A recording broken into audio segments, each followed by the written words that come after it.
Om Swastiastu, Namo Buddhaya, salam kebajikan, salam sejahtera bagi kita semua. Sebelumnya, izin memperkenalkan diri, saya Aribenda Tarigan sebagai moderator dari kelompok 3. Sebelum memulai presentasi, izinkan saya memperkenalkan rekan-rekan kelompok saya, yaitu ada Devi Fitria Nuraini, Rahma Aulia Putri, dan Baihaki Mawal Ulu. Pada kesempatan saat ini, kami akan membahas tentang analisis kurikulum operasional. Materi pertama akan disampaikan oleh Rahma Aulia Putri. Kepada Rahma dipersilahkan.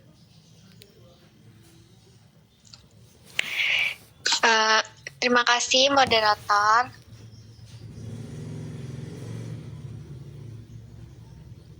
Jadi, pengertian analisis kurikulum. Pengertian analisis, menurut Wikipedia, analisis adalah proses di mana masalah besar yang dipecahkan sehingga menjadi bagian-bagian kecil yang mudah dipahami. Menurut KBBI, analisis adalah sebuah penyelidikan yang dilakukan dalam rangka mencari tahu keadaan yang sebenarnya. Menurut Jogianto, dalam jurnal Hanik Mujati 2014, analisis adalah menguraikan suatu informasi dari beberapa komponen untuk mengevaluasi dan mengidentifikasi permasalahan yang ada sehingga dapat menemukan solusi dari permasalahan tersebut untuk solusi yang diharapkan. Pengertian kurikulum. Mengutip pada S. Nasution yang dikutip oleh Syamsul Bahri, kurikulum adalah suatu rencana yang disusun untuk proses pembelajaran oleh lembaga pendidikan atau sekolah beserta staf yang bertanggung jawab dan membimbing. Menurut Widodo Winarso, kurikulum adalah seperangkat mata pelajaran yang mempunyai tujuan tertentu melalui pengalaman belajar, diajarkan dengan cara dan metode tertentu serta dilakukannya evaluasi. Menurut Karima Nabila Fajri, kurikulum adalah suatu program yang mana program tersebut diperuntukkan untuk peserta didik. Jadi kesimpulannya adalah analisis kurikulum itu proses identifikasi mata pelajaran dan program pendidikan yang terdapat di dalam kurikulum untuk dilakukannya evaluasi terhadap kurikulum tersebut untuk pengembangan lebih lanjut serta menemukan kekurangan dan permasalahan yang ada sehingga menghasilkan solusi atau pengembangan yang diharapkan. Tujuan dan fungsi analisis kurikulum. Yang pertama, tujuan analisis kurikulum yaitu mengkaji kelemahan dan kelebihan kurikulum. Yang kedua, mengkaji dan menyesuaikan metode pembelajaran yang harus disesuaikan dengan pengajaran yang tepat. Yang ketiga, mencocokkan kurikulum dengan metode pembelajaran. Yang kedua yaitu fungsi analisis kurikulum, yaitu memperbaiki kelemahan pada kurikulum sebelumnya. Yang kedua, menciptakan metode baru dalam pengajaran yang efektif. Yang ketiga, meningkatkan produktivitas SDM atau sumber daya masyarakat dalam dunia pendidikan. Sekian materi dari saya kembalikan kepada moderator. Terima kasih Rahma. Materi selanjutnya akan dibacakan oleh saya sendiri. Ruang lingkup analisis kurikulum. Mengenai ruang lingkup analisis kurikulum adalah sebagai berikut. Yaitu ada konsep kurikulum. Bahwa kurikulum mempunyai 3 konsep, yaitu kurikulum sebagai substansi.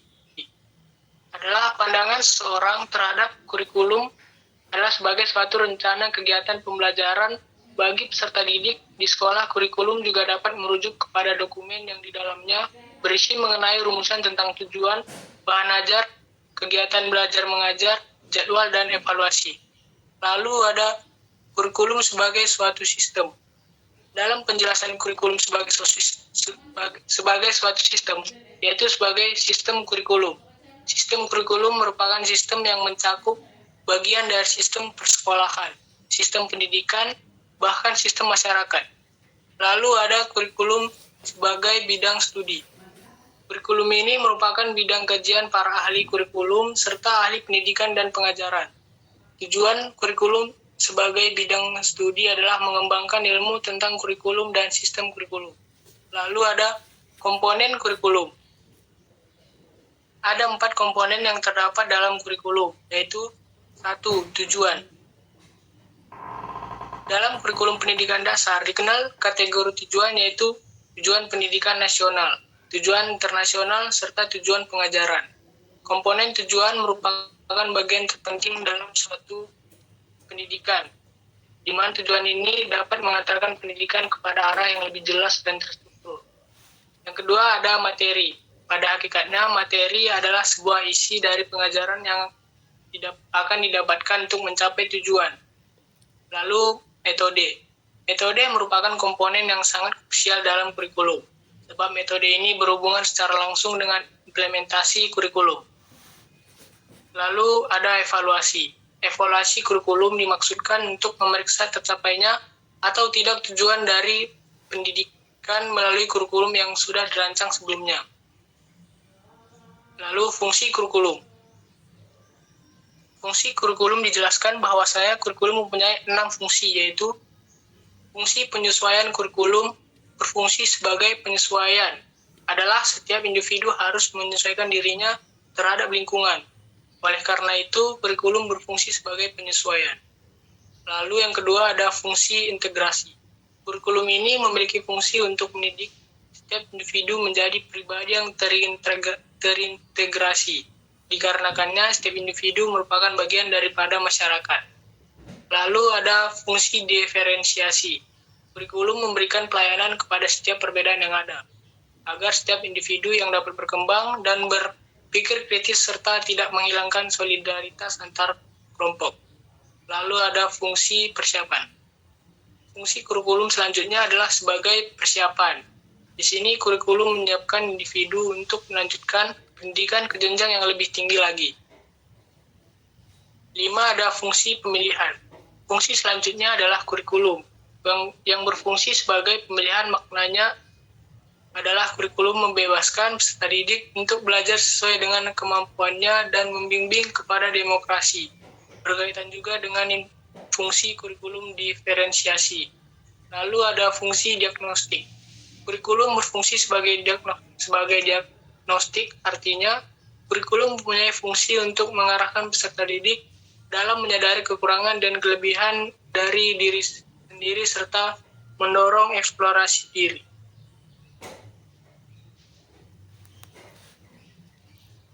Lalu D. Pengembangan kurikulum. Pengembangan kurikulum adalah langkah-langkah untuk mengembangkan suatu kurikulum. Dapat juga diartikan sebagai langkah-langkah untuk menghasilkan kurikulum atau menyempurnakan kurikulum yang ada. Landasan pengembangan kurikulum. Yaitu ada 1. Landasan filosofis. Pandangan filsafat sangat dibutuhkan dalam pendidikan, terutama dalam menentukan arah dan tujuan pendidikan. Filsafat akan menentukan arah kemana peserta didik akan dibawa. Untuk itu harus ada kejelasan tentang pandangan hidup manusia atau tentang hidup dan eksistensinya. Lalu yang kedua ada landasan psikologis. Pendidikan senantiasa berkaitan dengan perilaku manusia. Dalam setiap proses pendidikan menjadi interaksi antara pendidik dan dengan lingkungannya, baik lingkungan yang bersifat fisik maupun lingkungan sosial. Melalui pendidikan diharapkan adanya perubahan perilaku peserta didik menuju kedewasaan, baik dewasa dari segi fisik, mental, emosional, dan moral, intelektual maupun sosial. Lalu yang ketiga ada landasan sosiologis. Kurikulum dapat dipandang sebagai suatu rancangan pendidikan. Sebagai suatu rancangan, kurikulum menentukan pelaksanaan dan hasil pendidikan. Kita maklumi bahwa pendidikan merupakan usaha mempersiapkan peserta didik untuk terjun ke lingkungan masyarakat. Pendidikan bukan hanya untuk pendidikan semata, namun memberikan bekal pengetahuan, keterampilan, serta nilai-nilai untuk hidup, bekerja, dan mencapai perkembangan lebih di masyarakat. Lalu yang terakhir ada landasan ilmu pengetahuan dan teknologi atau IPTEK. Sejak abad pertengahan, ilmu pengetahuan dan teknologi mengalami perkembangan yang pesat. Berbagai penemuan teori-teori baru terus berlangsung, hingga saat ini dan dipastikan ke depannya akan terus semakin berkembang. Dalam abad pengetahuan ini, diperlukan masyarakat yang berpengetahuan dengan standar mutu yang tinggi, lebih berkaitan dengan teknologi komunikasi dan jaringan. Oke, materi selanjutnya akan dibacakan oleh Baihaqi Mawal Ulum. Kepada Baihaqi dipersilakan. Oke, terima kasih moderator. Saya lanjutkan pengembangan kurikulum. Yang pertama yaitu model Taylor. Model Taylor ini dikembangkan oleh seorang penulis asal Amerika yaitu Ralph Taylor pada tahun 1940. Model ini termasuk dalam model pengembangan deduktif. Menurut Taylor, pengembangan suatu kurikulum harus melalui 4 tahapan. Yang pertama yaitu analisis tujuan atau objektif. Pengembangan kurikulum dimulai dengan menganalisis tujuan terlebih dahulu. Analisis itu mengacu pada 3 kelompok data, yaitu peserta didik, kehidupan peserta didik di luar sekolah, dan beban mata pelajaran. Yang kedua, pengalaman belajar siswa atau selective learning experience. Pengalaman siswa merupakan interaksi antara siswa dan lingkungan, serta bagaimana kondisi belajar siswa selama di kelas. Yang ketiga, mengorganisasikan pengalaman belajar atau organizing learning experience. Pengalaman belajar bisa diorganisasi ke dalam 2 cara, yaitu cara vertikal dan cara horizontal. Pengorganisasian secara vertikal dilakukan dengan menghubungkan suatu ilmu pengetahuan yang sama namun pada tingkatan yang berbeda. Sementara pengorganisasian secara horizontal dilakukan dengan menghubungkan pengalaman belajar beberapa bidang yang berbeda pada tingkatan yang sama. Dievaluasi. Evaluasi meliputi penilaian yang menitik beratkan pada tujuan pembelajaran. Yang kedua yaitu model Taba. Model Taba ini dikembangkan oleh pendidik asal Estonia yaitu Hilda Taba pada tahun 1962. Menurut Taba, guru harus memulai proses dengan menciptakan suatu unit belajar, mengajar khusus bagi murid-murid mereka di sekolah dan bukan terlibat dalam rancangan suatu kurikulum umum. Menurut Taba, pengembangan suatu kurikulum harus melalui 5 tahapan berikut ini. Yang pertama, melakukan eksperimen. Pada tahapan ini, guru-guru melakukan kajian mendalam untuk menganalisis hubungan antara teori dan praktik. Kegiatan itu dilakukan melalui praktik atau eksperimen di dalam kelas hingga diperoleh data-data yang relevan. Selanjutnya, data-data itu digunakan untuk menguji teori yang ada. Yang kedua, melakukan uji unit eksperimen. Tahapan ini bertujuan untuk menguji validitas data yang diperoleh. Caranya, guru melakukan eksperimen kembali di luar kelas. Ketiga, perbaiki atau revisi dan konsolidasi. Data yang diperoleh di luar kelas akan dijadikan acuan perbaikan atau revisi. Setelah perbaikan akan dilakukan konsolidasi guna penarikan kesimpulan untuk hal-hal yang bersifat umum. Yang ketiga, mengembangkan keseluruhan kerangka kurikulum. Di tahapan ini, para pengembang kurikulum melakukan kajian untuk memastikan kesesuaian antara konsep dan kondisi. Kelima, penerapan kurikulum. Setelah dinyatakan sesuai, barulah kurikulum bisa diterapkan secara bertahap ke daerah yang lebih luas. Yang ketiga, model Roger. Model Roger dikembangkan oleh seorang psikolog asal Amerika, yaitu Carl Ransom Roger. Semasa hidupnya, Roger pernah mengenyam pendidikan di beberapa universitas di Amerika, seperti Universitas Columbia dan Universitas Wisconsin-Madison. Menurut Roger, pengembangan kurikulum harus mengacu pada tahapan-tahapan berikut. Yang pertama, pemilihan target. Pada tahap ini akan dilakukan pemilihan target sebagai bagian dari kelompok intensif pada suatu sistem pendidikan. Yang kedua, pengalaman guru. Pada tahapan ini, guru harus ikut berpartisipasi dalam membentuk pengalaman kelompok intensif bagi guru yang lain. Ketiga, mengembangkan kelompok intensif di dalam kelas atau unit pelajaran. Selain guru, peserta didik di kelas juga harus terlibat dalam membentuk pengalaman intensif, melibatkan peran orang tua. Orang tua dilibatkan untuk membentuk pengalaman intensif di rumah atau di luar sekolah. Bukan berarti orang tua tidak bisa dilibatkan sama sekali di sekolah. Yang keempat, model Biacap. Sebagian besar nama model pengembangan kurikulum diambil dari nama perumusnya. Begitu juga dengan model Biacap. Menurut Biacap, pengembangan kurikulum harus mengacu pada 5 tahapan berikut. Yang pertama, menentukan cakupan wilayah kurikulum. Cakupan wilayah kurikulum ini ditentukan oleh pihak pembuat kebijakan yang diberi tugas oleh pengembang kurikulum. Yang kedua, menentukan pihak-pihak yang terlibat di dalamnya. Setelah mendapatkan cakupan wilayah yang sesuai, selanjutnya dilakukan pemilihan pihak-pihak yang nantinya terlibat dalam kegiatan pengembangan seperti ahli kurikulum di tingkat pusat, perguruan tinggi, dan praktisi pendidikan hingga tokoh masyarakat yang berperan di bidang pendidikan. Ketiga, organisasi dan prosedur pengembangan. Pada tahap ini dilakukan perumusan umum dan tujuan khusus, pemilihan isi serta pengalaman belajar, evaluasi, dan penentuan desain kurikulum secara menyeluruh. Yang keempat, implementasi dan penerapan kurikulum. Setelah semua tahap dilalui, barulah kurikulum bisa diterapkan dan harus disertai evaluasi secara berkala. Model Aris Lewy. Tahapan pengembangan kurikulum menurut model Aris Lewy adalah sebagai berikut. Yang pertama, merumuskan tujuan. Tahap pertama adalah merumuskan tujuan yang hendak dicapai dari penerapan suatu kurikulum. Yang kedua, perencanaan kurikulum. Di tahap ini, pengembang kurikulum mulai menyusun rencana kurikulum, mulai silabus hingga RPP. Ketiga, uji coba rencana kurikulum. Setelah direncanakan dengan matang, kurikulum harus diuji coba di beberapa sekolah. Uji coba ini dapat digunakan sebagai bahan evaluasi untuk mengukur tingkat kesesuaian antara rencana dan kondisi di lapangan, serta mengetahui berbagai kekurangan dan kendala yang dihadapi. Yang keempat, uji lapangan. Uji lapangan ini hampir sama dengan uji coba rencana, hanya saja cakupan uji cobanya lebih luas dan sudah melalui evaluasi tahap pertama. Yang kelima, implementasi atau penerapan kurikulum. Setelah melalui uji coba 2 kali dan diperoleh hasil yang memuaskan, barulah kurikulum bisa diterapkan secara bertahap di semua wilayah yang dikehendaki.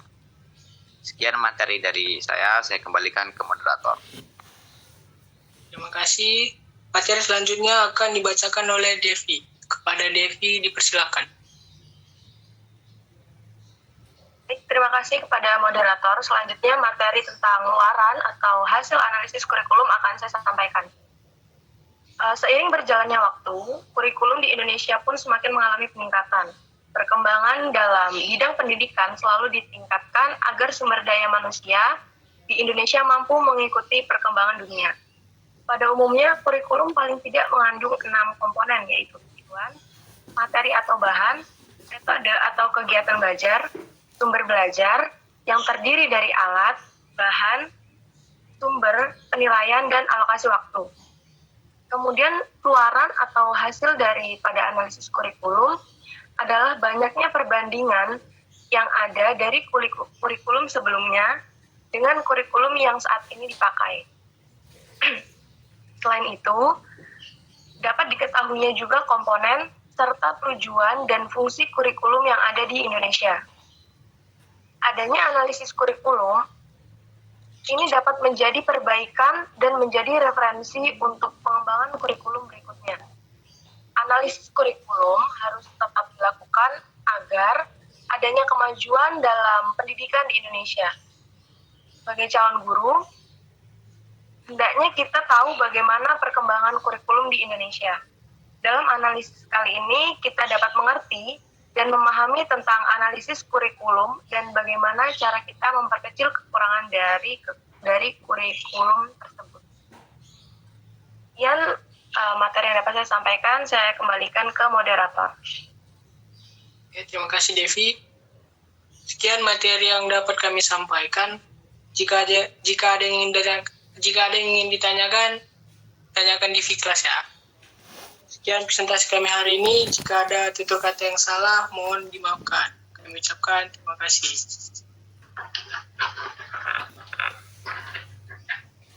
Tutup. Selamat pagi. Pagi. Pagi Pak Redi luar biasa. Selamat guys. Nanti siang jam 1 kan ya. Makasih kelompok